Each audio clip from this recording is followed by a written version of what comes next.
और बहुत तरीके चल राजा जी कि बनते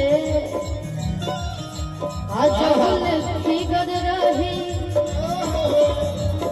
कि तो बोले जवानी फिगर रही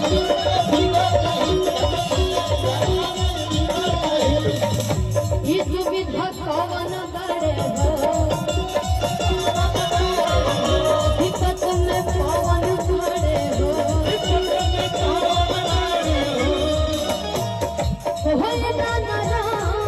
अरे सौद रही राजा जी होए ना ना अरे सौद रही राजा जी अब तले कमरिया जिंदगी भर रही राजा जी अब तले कमरिया जिंदगी भर रही राजा जी अब तले कमरिया जिंदगी भर रही राजा जी अब तले